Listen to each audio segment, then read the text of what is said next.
So in this video we're going to talk about the PR industry and how the whole PR world works. So what is PR here? There are multiple categories to it. PR could be done on articles, it can be done on Instagram pages, it can be done on YouTube pages, it can be done on news channels. So there are multiple channels where you can distribute your content to do PR. PR can be divided into two parts. If you want to forcefully push content out there for people to watch, then that's PR. PR can be you already have the attention but you want to control the perspective of people. Let's say you are in a controversy also and you want to change the perspective of people, that's PR. So there are multiple things in PR. Now it's your choice to decide if it's a good thing or if it's a bad thing. So I have a few questions over here in front of me. So can good PR make a bad company successful? It depends. If the bad company has some kind of controversy around fraud or it's around a huge scam or something, of course not. But if it's regarding a controversy or some kind of news breakdown in their company also, then for sure, then it can be done. You just have to put out content which shows the core values of the company, and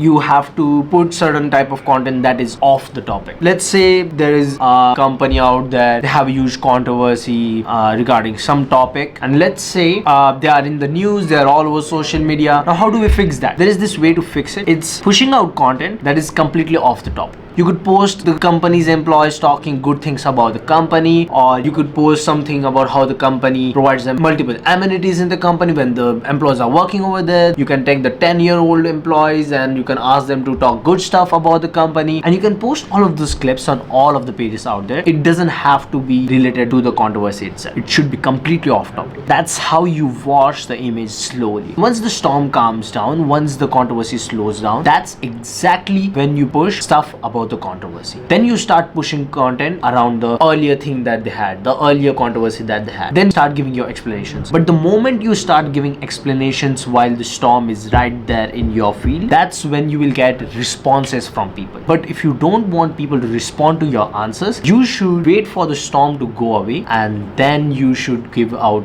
your own personal opinion. That's when you have the most amount of control on the perspective that people have towards your company. It's very important for you to just be patient before giving out your answers or your replies. So the next question, can small businesses benefit from PR? Now small businesses can for sure benefit, but they should have huge budgets. If you do trials on PR, like let's say for example, you post a couple of images on articles, you post a couple of videos on a few UGC content creators pages, it goes pretty well. You get 50,000 views, 100,000 views, maybe 10,000 views on those individual posts. Collectively you get 500,000 views or 1 million. It's just a trial run, but it won't be worth it. You won't get any conversion, you won't get any attention. PR is only worth it when it's done on a very large scale with huge budget. Now if it's a small budget, if they have a really good marketing budget, they should invest most of the marketing budget on their launch. If you launch a product and if nobody sees it, then there's no point in launching that product. You just have it sitting in your inventory and there's no point in putting out the product out there in the market. You should put 90% of the money of marketing at the launch, and then you should think about burning the money recurringly.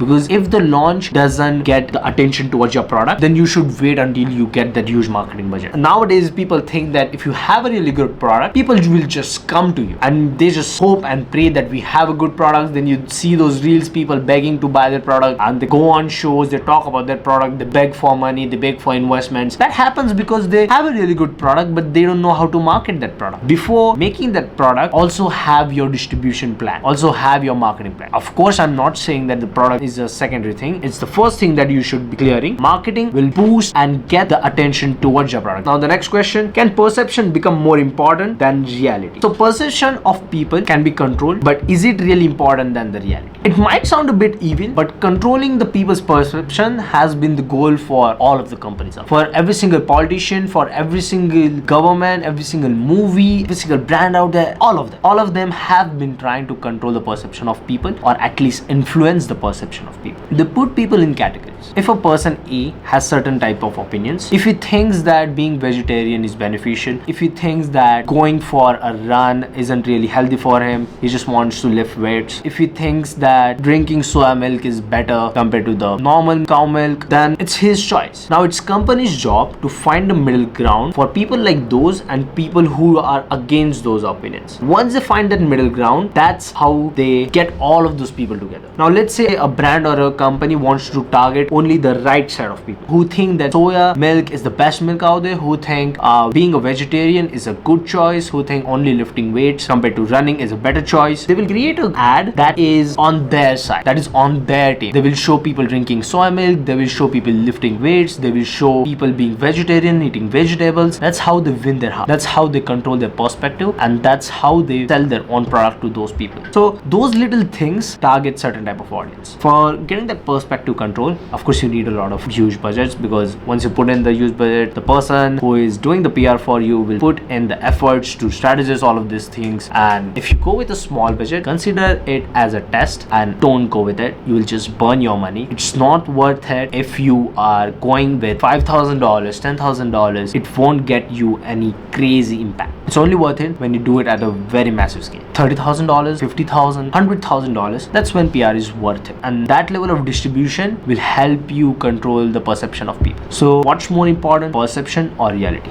Reality goes in a straight line, and if you make people feel that the life is curly, it's wavy, that's controlling the perception of people. But in reality, they're just going in a straight line. Now it's your choice if you think that's a bad thing or a good thing, and that's how just I believe the whole world runs. These were the questions. If you have any questions, just feel free to drop them below, and I'll be happy to answer them.